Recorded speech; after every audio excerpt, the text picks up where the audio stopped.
When talking about COVID-19 pandemic, its impact on the world, and particularly on his country, American professor Henry Louis Taylor from Buffalo University said that, as a paradox, United States spend huge resources on health. We probably spend more on healthcare services and on health research than any other country in the world by a wide margin.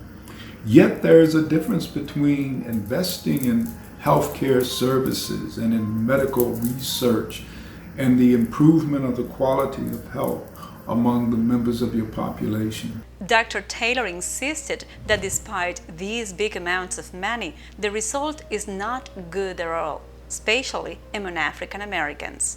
The infant mortality rate among African Americans is something like 15.8 per 1,000, which is higher than many countries in Latin America.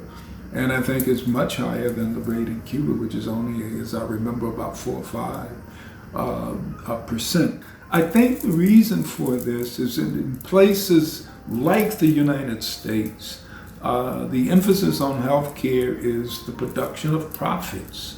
Our hospital and healthcare system is a money-making entity, just like an automobile factory. And in the United States, the task is to reframe, reshape, reimagine this existing for-profit healthcare system as to one that will actually deliver services to the people down on the ground, in the neighborhoods and the communities where they live. And so that's our challenge. From the years of crisis known as spatial period, Dr. Henry Louis Taylor used to visit the Caribbean nation.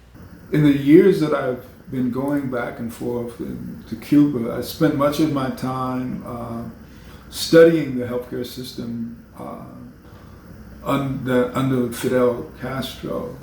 And I was very much impressed. And the things that impressed me were number one, just the overall health of the Cuban people compared to many other folks in Latin America. He knows about those difficulties mainly related to a poor domestic economy. But beyond those problems, the quality of the health system is really high thanks to the political determination. It all has its most altruistic expression on the work of Henry Reeve Brigades.